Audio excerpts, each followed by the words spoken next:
Hello friends, I'm glad to be with you in prayer. This Thanksgiving week, I'm going to continue to lift up prayers of thanksgiving. Today I'm going to lift up a prayer in thanksgiving for first responders, someone who we should have always been praying for, but we've learned even more recently in the recent past to be praying for in their work that they do. So let's offer a prayer in thanksgiving for first responders. Good and gracious God, we begin the day praying in thanksgiving for first responders, the men and women who in normal times we may think of only when we need them. Police officers, firefighters, EMTs, paramedics, social workers, dispatchers, utility workers, and other law enforcement personnel. Those who run into danger rather than away to help us and keep us safe. Men and women who are willing to risk self-harm for our protection. Everyday heroes who find themselves today in a world of even greater risk. Lord, when we hear the siren wailing in the distance, help each of us to pause, if only for a second, to say thank you for the promise of safety and hope in the sound.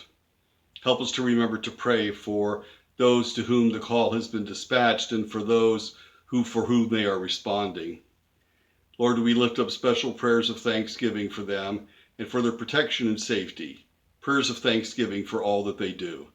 Prayers for their safety as they protect us. Amen. Our reading for today is from the book of Luke, from the 10th chapter, starting at the 29th verse. But wanting to justify himself, he asked Jesus, "And who is my neighbor?"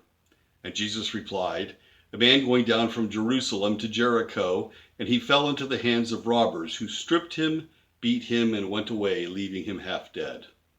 Now by chance a priest was going down the road, and when he saw him, he passed by on the other side. So likewise a Levite, when he came to the place and saw him, he passed by on the other side. But a Samaritan, while traveling, came near him, and when he saw him, he was moved with pity.